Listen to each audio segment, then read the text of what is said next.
Let's see this question. The question states that if find the limit of x approaches to 0 of this but plus this, तो इसकी limit की value हमें calculate करना है। तो अगर यहाँ पे देखें, इस पूरे एक्सप्रेशन को देखें, तो इस पूरे एक्सप्रेशन की लिमिट की बात करें तो क्योंकि मुझे लग रहा है ये डिफाइंड फंक्शन हो जा रहा है, जैसे ही x की वैल्यू 0 पे जा रहा है तो क्या आ जा रहा है, ये x क्या हो जाएगा, x cos x क्या हो जाएगा, 1 हो जाएगा, cos x 1 हो जाएगा, तो 1 + 1 + 3 + 3, तो ये वैल्यू जो आ रही है वो inside of the cube root क्या आ रही है, 1 + 3 + 3 + 3, 3 3 6, सॉरी 1 आ रही है यहाँ पे, और डिवाइड बाई क्या हो रही है, 1 + 63। तो ये देखा जाए तो इसके क्या है क्यूब रूट, तो 3 3 6 1 7 1 8, और 8/64 का क्यूब रूट, तो ये तो डिटरमाइंड वैल्यू हो रही है, और ये 1/8 हो रहा है, तो 1/8 की वैल्यू क्या हो रही है, 1/2। तो इस वैल्यू, इस पर्टिकुलर में लिमिट अगर अप्रोच करेंगे तो इसकी वैल्यू 1/2 आ रही है। बस हमें क्या कैलकुलेट करना है कि इसकी लिमिटिंग कहाँ है, तो इसको अलग से सॉल्व कर लेते हैं। तो लिमिट एक्सटेंडिंग टू 0,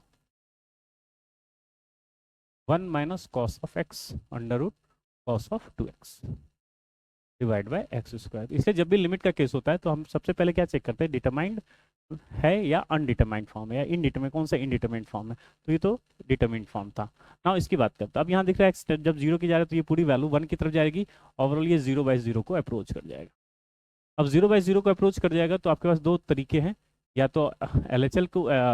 लॉपिटल को भी यूज़ कर सकते हैं, या इसका क्या करें, रेशनलाइजेशन करते हैं। तो रेशनलाइजेशन करेंगे तो यहाँ पे क्या आ जाएगा, 1 का स्क्वायर, और ये हो जाएगा cos²x, और ये सिंपली क्या हो जाएगा, cos2x, और डिवाइड बाई x², और इसके साथ क्या हो जाएगा, इसको इधर लिख लेते हैं, 1/1 + cos x, और फिर ये क्या हो जाएगा, √cos2x। यहाँ तो ये हो जाएगा। अब अगर इस ब्रैकेट की बात करें तो ये भी ब्रैकेट एग्जिस्ट कर रहा है, फाइनाइटली एग्जिस्ट कर रहा है, क्योंकि cos x क्या हो जाएगा, जब x टेंडिंग टू 0 पे जा रहे हैं तो ये वैल्यू क्या हो जाएगी, 1,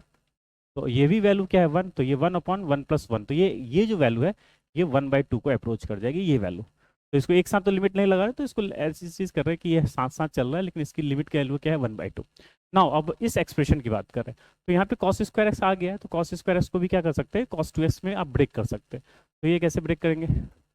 1 + cos2x डिवाइड बाय 2, और ये क्या हो जाएगा, cos2x, और होल डिवाइड बाय क्या है यहाँ पे, x², और लिमिट क्या है, एक्सटेंडिंग टू 0, और यहाँ पे ये एक ब्रैकेट है जिसकी वैल्यू 1/2 है।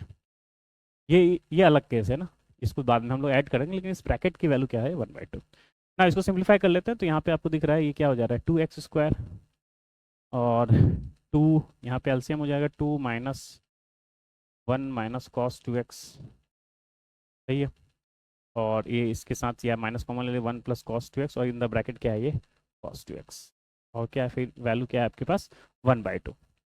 नाउ या तो यहाँ पे cos²2x क्या कर लीजिए, एज ए स्क्वायर फंक्शन बना लीजिए, और यहाँ पे क्या कर लीजिए, इसका फैक्टराइज कर लेंगे। तो जैसे ही फैक्टराइज करेंगे तो हमारे पास क्या आ जा रहा है, ये माइनस कॉमन ले लेंगे तो क्या आ जाएगा, माइनस, ये आ जाएगा cos2x + 1, और ये आ जाएगा cos2x - 1। तो cos²2x बनेगा, ये cos2x + 1 और cos2x - 1, और माइनस साइन हमने कॉमन ले लिया, cos²2x क्या है, यहाँ भी माइनस के साथ है, प्लस के साथ हो गया, और डिवाइड बाई क्या हो गया यहाँ पे, 2x²। नाउ और इसके साथ क्या चल रहा है आपके पास, 1/2। नाउ अब तो यहाँ सिंप्लीफाई करना है बस, तो ये cos2x + 1, ये भी क्या है, फाइनाइट वैल्यू, ये क्या हो जाएगा, ये भी 1 की तरफ टेंड कर जाएगा, तो 1 + 1 यहाँ क्या हो जाएगा, cos2x क्या हो जाएगा, 1, 1 + 1 यहाँ पे क्या आ जाएगा आपके पास, सॉरी cos2x + 2 हो जाएगा, ये सॉरी 2 - 2 चाहिए ना, cos2x +, तो ये 1 + 2 क्या हो जाएगा, 3, तो ये ओवरऑल इसकी वैल्यू क्या हो जाएगी, 3। तो यहाँ पे अगर हम लोग इसकी बात करें तो ये वैल्यू हमारे पास क्या है, -3/2, क्योंकि इसकी वैल्यू क्या है, 3/2, और cos2x - 1 को हम लोग ब्रेक कर लेते हैं, 1 - cos2x/x², तो ये वैल्यू हम जानते हैं कि इसकी वैल्यू क्या होती है, 1 -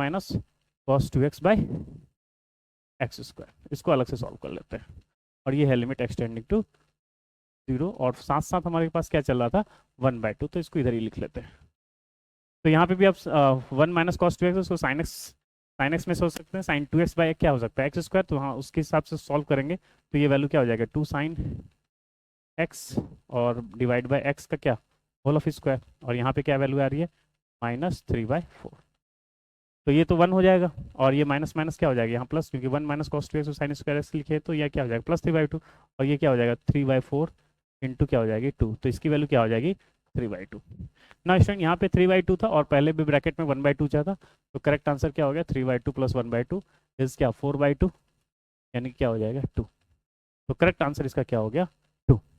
तो ये एक डिटरमाइंड वैल्यू था, बाकी ये जस्ट कैलकुलेशन है, और कैलकुलेशन में कौन सी वैल्यूज को हम लोग कैलकुलेट कर लिए वो उसकी वैल्यू को हम लोग क्या कर लिया डायरेक्टली फॉर्म में कर दिया। तो करेक्ट आंसर क्या है इसका इंटीजर टाइप में 2 इज द करेक्ट आंसर।